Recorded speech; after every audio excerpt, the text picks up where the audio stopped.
Ethical investing, sustainable investing, impact investing, socially responsible investing, or values-based investing. Call it what you will, but it's a growing trend when it comes to choosing where to invest our money. And it's a trend that's not escaped the attention of fund manager marketing teams, who've created a multitude of ways to capitalise on this movement. The promise is no doubt alluring, but is it truly possible to invest with a clear conscience, make a difference to the world, and earn an appropriate return? Today, we're going to find out. I'm Vince Scully, and this is Investing. Well, let's start with the why of investing ethically. So investors choose to align their investments with their values or ethical stance for a variety of reasons. But there are three main ones in my experience. Firstly, they do it for religious or cultural reasons. Two, they want to sleep soundly, knowing that they're not profiting from businesses whose products or practices conflict with their morals, values, or ethics. And they want to use their super or investments to make a difference in the world. Now, Life Sherpa, of which I'm the founder, is a certified B Corporation, one of a growing number of businesses that commit to meeting high standards of social and environmental performance, accountability and transparency. And we look for our investment managers to be similarly focused. And we're dedicated to our mission of delivering affordable, human-centred and evidence-based advice to Australians, whatever they earn, own or owe. And in doing so, we help our members invest in ways that let them achieve their goals in a way that works for them. But first, let's get into a bit of terminology. There's a lot of jargon. I mean, if you think investing jargon is heavy, when it comes to ethical investing, it becomes very murky indeed. And terms like ethical come with a moral aspect that means different things to different people. And with our members, many people start from the I don't want to invest in fossil fuels because they're slowly destroying the planet that we live on. And this is a great cause of angst in younger people particularly. But simply avoiding these and screening for carbon footprint isn't necessarily the answer. Meta, the owner of Facebook, and Alphabet, the owner of Google, will both feature heavily in most screened portfolios because they have a low carbon footprint. However, both have a questionable ethical record because of their impact on the mental health of our youth and the spreading of misleading or harmful content. ESG, or environmental, social and governance, has become a less morally pregnant shorthand for the wider approaches to values-based investing. So environmental, that's the E in ESG, focuses on a company's impact on the planet and considers how the business, its operations, suppliers and customers impact on climate change, contribute to pollution and use resources and manage waste. Social, the S, focuses on a company's impact on people and society and considers its labour practices, diversity and inclusion, community engagement and human rights. And finally, governance deals with how a company is run, its board structure, executive compensation, shareholder rights and ethical business practice.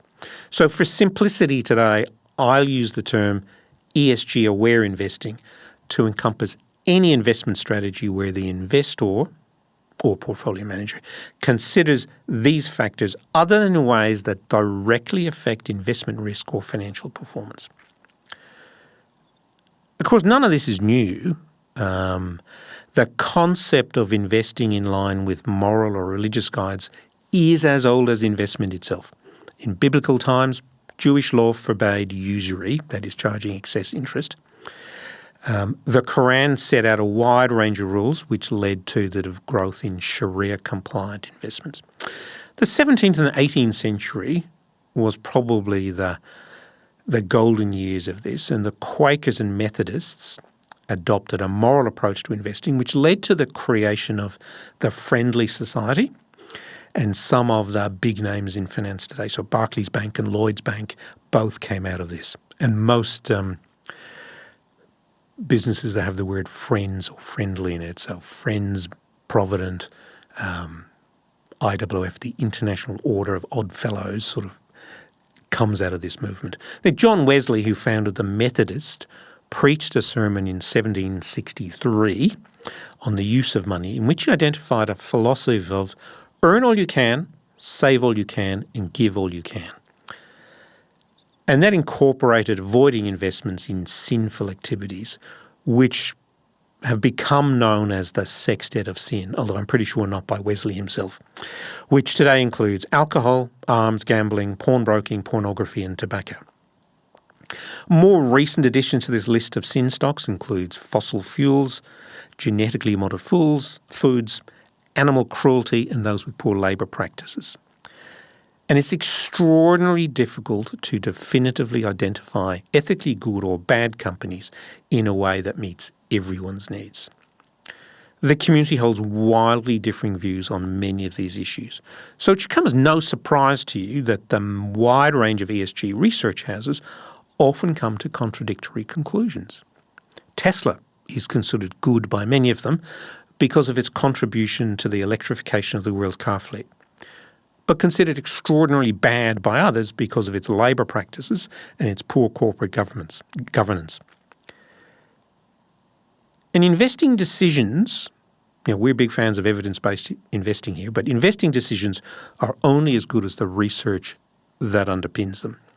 And good research is expensive. So you should expect that ESG investing, all other things equal, will cost more.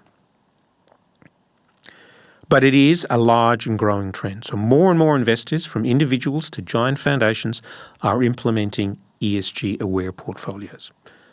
But consistent standards make accurate tracking of the precise level of investment difficult, but there's no doubt that it's large and it's growing. The numbers that we do have, in 2024, ESG-aware managed investments surpassed 30 trillion US. And are on track to get to 40 trillion by 2030. That's more than a quarter of the projected $140 trillion of assets under management, according to Bloomberg. So a big deal. In Australia, the Responsible Investment Association of Australia reports that in 2023, responsible investment assets grew to 1.6 trillion, up 24% from 2022, and is now about 41% of the 3.9 billion in managed funds. Now, there's a wide range of what ESG-aware means in that context, which we'll come back to. But the question then arises is, well, how can you incorporate ESG investing in your portfolio? And there are a wide range of strategies. The one that we tend to focus on is what's called ESG integration.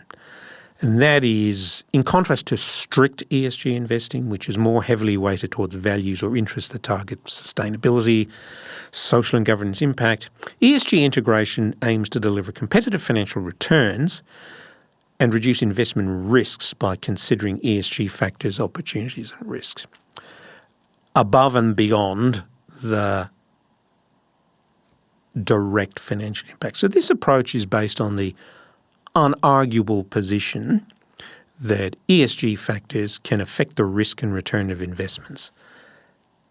But it's also based on the slightly more controversial position that these factors are not fully reflected in asset prices. So the view that coastal real estate will one day be underwater because of rising sea levels, you would argue is not adequately priced into the value of beachside real estate. If you ever try to buy a beach house, you'll see that quite clearly. Now, it would be rare that an active fund manager would ignore these factors completely today. But the extent to which they're considered beyond the direct impact on risk and returns varies. Index managers, of course, who seek to slavishly track common diversified indexes such as the S&P 500, ASX 200 or the MSCI, clearly cannot incorporate these factors. There are indexes which do, but by their nature they need to be fairly broad. The second approach is to take either a positive or a negative screening approach. The earliest approaches really took the negative screening approach, which was really to simply exclude specific companies, industries or activities. And most commonly this was first applied to the so-called sin stocks: gambling, alcohol, high-interest lending, pornography, weapons manufacture. And more recently this has been extended to include fossil fuels, labour standards and diversity issues. A more recent version of this is what's called positive screening. That is, by actively seeking out and overweighting companies with strong ESG performance, such as companies involved in renewable energy or recycling. And a variant or mix of the two is to take a best-in-class approach to selecting assets. So, for example, in the materials portion of your equities allocation, you would choose the miner that had the best record in looking after the environment. And quite often Fortescue Mining benefits from this over BHP and Rio. And the third example is to take a stewardship or activist investing approach. And this is where, rather than avoiding the stuff you don't like, you take an active approach. So activist investment managers seek to use their rights as shareholders to influence the actions of the company in a way that's not possible for non-shareholders. They do this by serving on or nominating directors of the board, promoting shareholder resolutions, voting at meetings, and engaging with management. So if you're looking at a manager, you can, Beta Shares is good for this example, where they show their voting track record. They may also support other people to, like litigation funders, industry bodies, or policy and lawmakers to bring about positive change. The distinction between activist investing and stewardship is blurred, but broadly stewardship can be considered using your influence as a shareholder to protect and enhance the overall long-term value for investors and society, whereas actives may be more commonly seen to use their influence to promote short-term performance of individual investments without regard to the overall societal impact. And finally, impact investors seek to generate positive, measurable social and environmental impact alongside financial return. The relative weight that they apply to impact returns does vary. In most cases, these investments deliver a sub-market return that may be supplemented by government incentives or subsidies and are difficult and expensive to deliver at scale. Many fund managers heavily promote these activities, even though they make up a small part of their overall portfolio. Aware Super is a really good example here. It heavily promotes its investment in affordable housing, which, given the nature of its membership base, makes a lot of sense.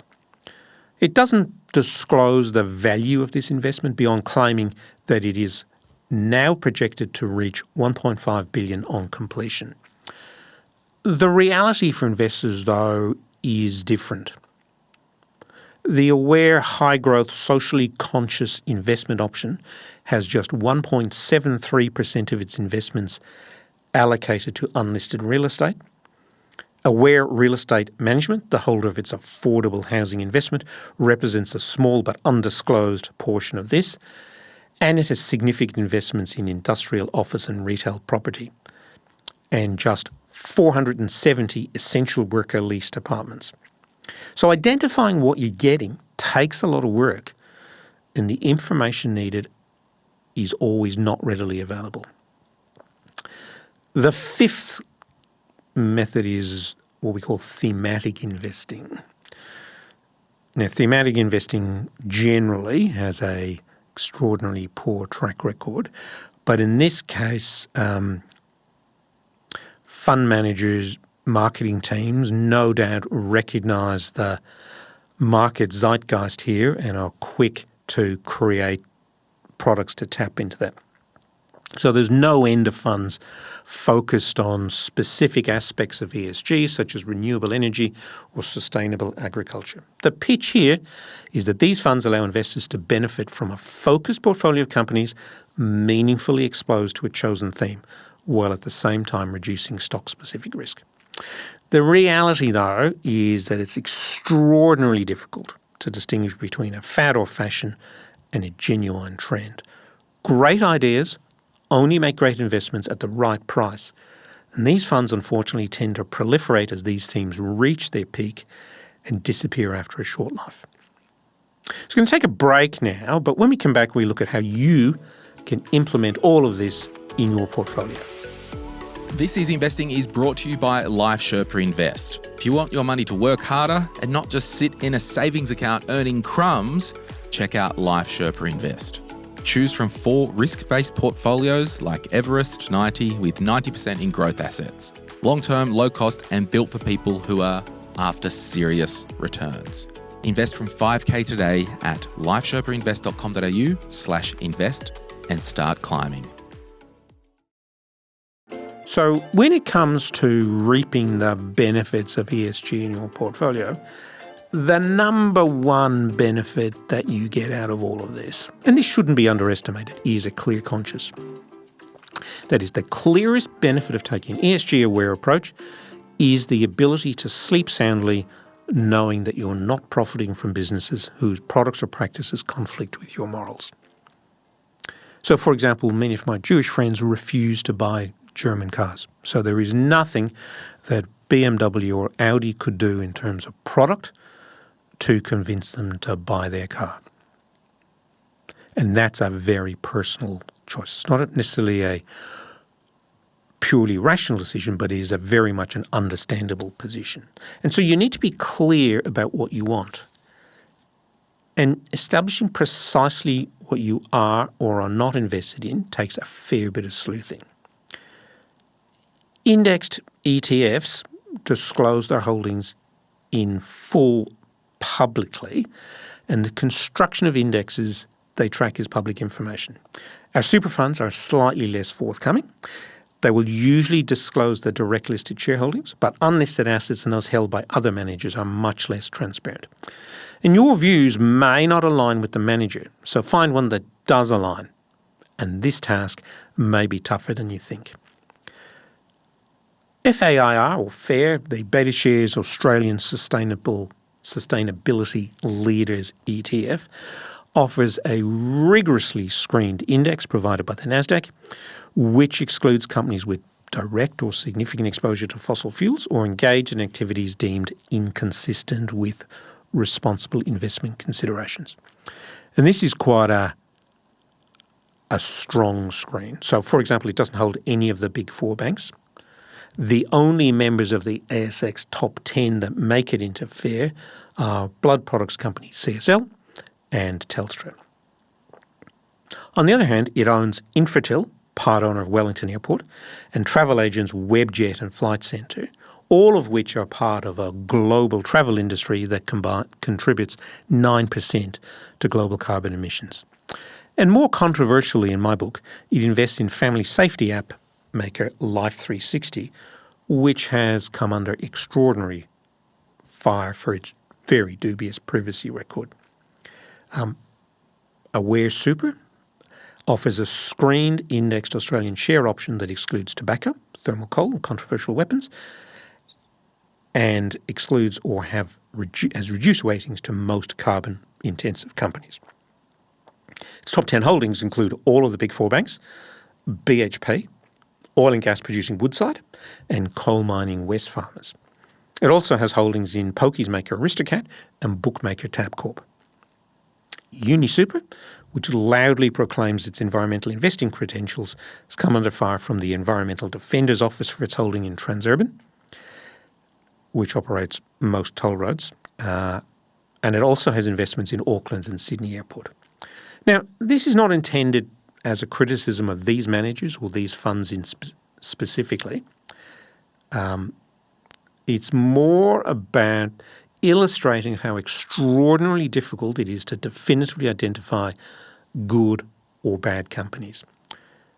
And it's also why at Life Sherpa we don't offer pre-packaged ESG portfolios. We tailor these for individual investors' needs because everyone's view of ethical investing is different. And when it comes to research, the wide range of research houses often come to contradictory conclusions.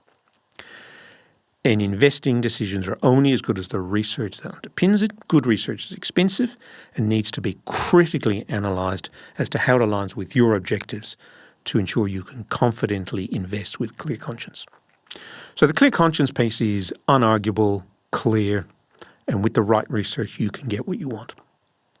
The second reason many people choose to do this is, I want to make a difference. This is a little bit murky. So whether your investment choice makes a difference or not is extraordinarily complex. The first thing to remember is that you're not giving your money to the company. So unlike your decisions as a consumer, where your spending goes directly to the company, the money you invest goes mostly to an existing owner of the shares you buy, not to the company. For example, the S&P 500, the 500 largest companies by value in the US, has a market capitalization of $43.3 trillion. But typically, annual secondary issues, where the company raises more capital, is only about $80 billion. And this means that just 0.18% of the money you invest goes to the company. And the company will generally be indifferent to your trade.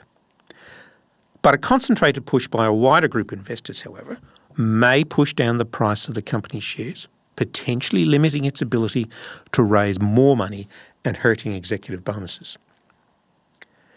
But perversely, this will increase the returns to future shareholders because the company must pay them more for their capital.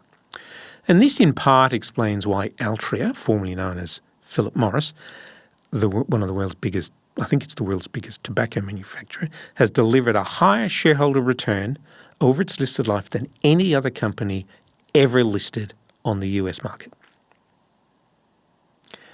Active shareholders can, however, change businesses.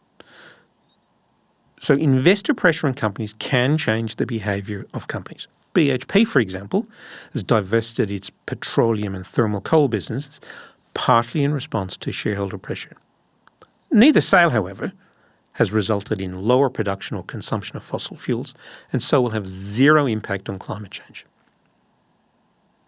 Some would argue that the new buyer might have a less reputational benefit in tidying it up after itself. Woolworths divested its gambling and liquor business by splitting the company and issuing shares in Endeavour Drinks to its shareholders.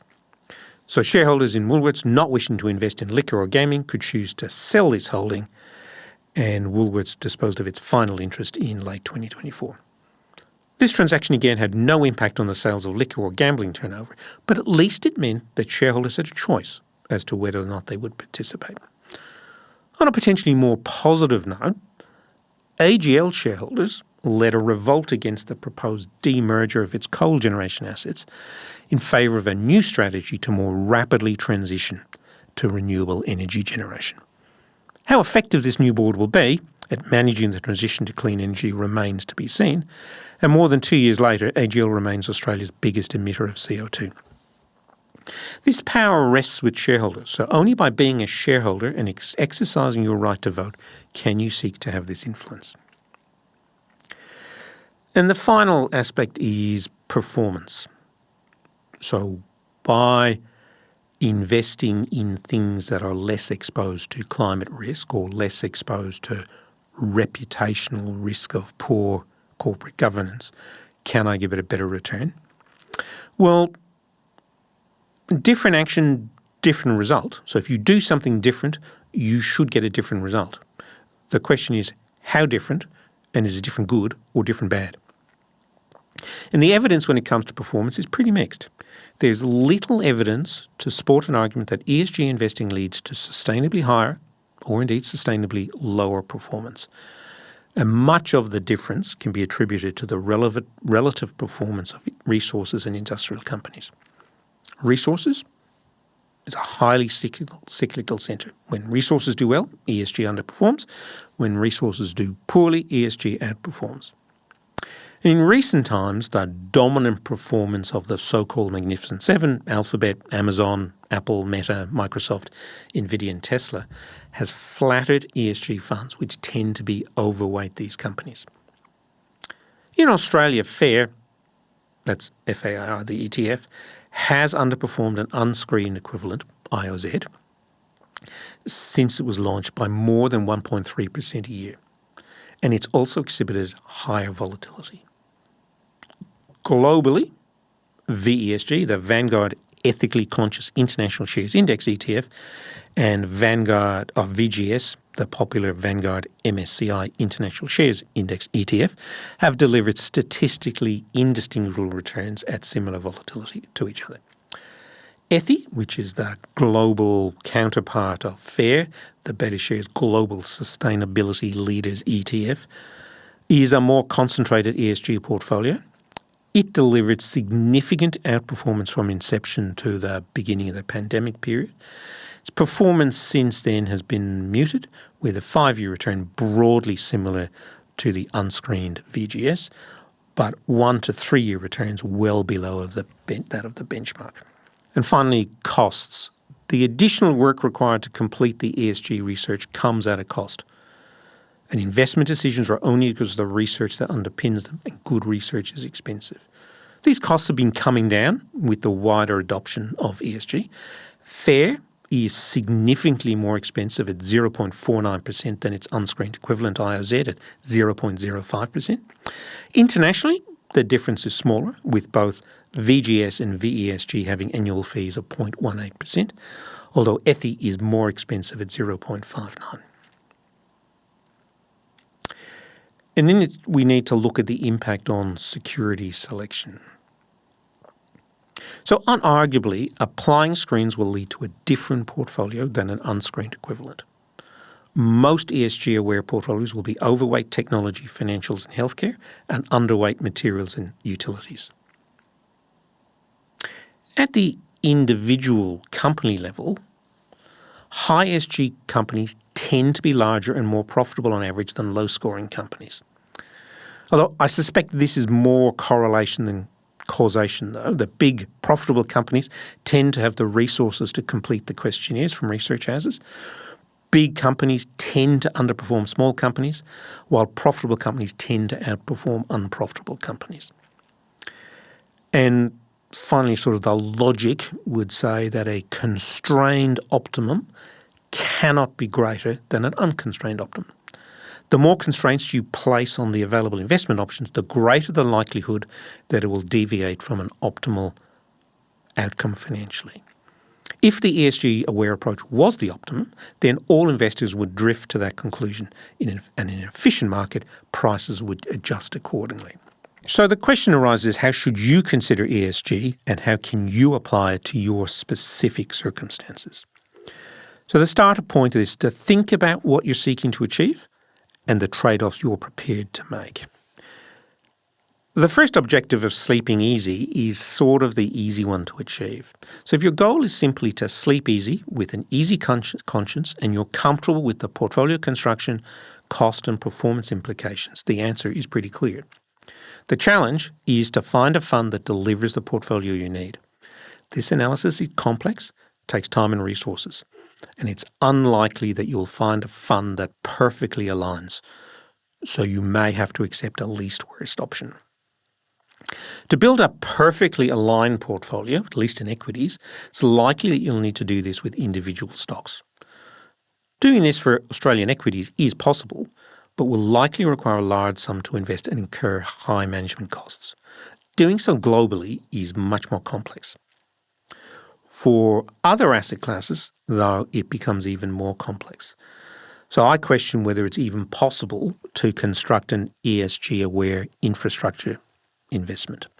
These basic societal needs play an important role in portfolios by delivering high-quality, stable returns with low risk. But utilities, airports, roads, pipelines, and to a lesser extent railways, are all significant contributors to global emissions. Are you to simply exclude an entire asset class? ESG-aware real estate funds are readily available, but most focus on the environmental performance of the building and ignore the tenant. So is a green building leased to an oil company something you want to invest in? On the positive note, the ESG screen real estate funds do look at the owner of the building. So there are a number of real estate investment trusts around the world that invest in gaming and casino buildings, even if they don't operate them. So that would get screened out. Gold, by its very nature, is relatively pure, and gold plays an important role in portfolio construction, especially for investors living in commodity currency countries like Australia, Canada and South Africa. Gold production represents about 4% of global inventory of gold, so almost all gold investments will be in existing gold. Gold mining shares, of course, are a different question. Bond portfolios largely consist of bonds issued by governments and are relatively easy to screen. Most ESG questionable regimes don't have the credit rating to make it into most bond portfolios, which focus primarily on investment-grade bonds. Corporate issues are a little more difficult. Green bonds issued to fund environmental or other social beneficial projects will often depend on government incentives to generate a return to investors and a lower cost for the issuer. You can't actually have a better return for the investor and a more attractive debt for the issuer. The gap is often filled by government incentives. And historically, high demand and low supply has meant that these have often delivered poorer returns for investors. Now, this is where a good advisor with in-house investment skills will help. And you'll need to be prepared to pay more for this advice compared to a more conventional portfolio. And keep in mind that many advisors outsource their portfolio construction to research houses or model portfolio providers who may not be able to meet your specific needs. And other advisors deal only with insurance. So make sure you choose an advisor that's got some in-house portfolio construction capability to manage this. If your goal is to make a difference, the question gets a lot tougher. And my suggestion to anyone going down this track is to start by thinking about what you do with the rest of your life decisions. Do you buy organic, locally sourced food? Do you buy green energy? Have you adopted a vegan or low-meat diet? Do you drive an electric car? Or better still, walk, cycle or use public transport? Do you offset the carbon emissions when you fly? If the answer to these questions is yes, then you've clearly demonstrated a willingness to trade off action for cost and convenience, a strong indicator that you may be willing to make similar trade-offs when it comes to investing. On the other hand, if the answer to the question is no, because it's more costly or less convenient or harder work, then you should question why you're seeking to impose these trade-offs on future you when current you is not willing to make them, especially considering that the impact on the environment or society generally from your investing decisions compared to your consumption decisions is likely to be much lower. You may be able to make a difference without impacting your entire investment though, and the most direct impact you can have as an investor is to get involved as a shareholder. So choose the cause that most engages, or indeed enrages you, and allocate a small portion to a company grappling with that issue. Many individuals bought a minimum parcel of AGL in 2022 to help defeat the demerger proposal, and in turn hope to lead to a more lower carbon future for AGL. There's a platform or website called SIX, S-I-X, who coordinate campaigns to do this. So definitely check them out. We got no commercial interest in that. Now, of course, these options are not mutually exclusive. You can choose either, both, or none. But whatever way you choose to go, you don't have to do it alone. Engage a good advisor. And that's true for all investing decisions, but it's especially true for ESG-focused decisions. And if you want to look more about how we apply this research and knowledge to constructing portfolios at Life Sherpa, go to lifesherpa.com.au/invest. I'm Vince Scully, and this is Investing. Thank you for listening to This is Investing. Any advice is general financial advice and does not consider your objectives, financial situation, or needs. You should consider whether the advice is appropriate for you before acting.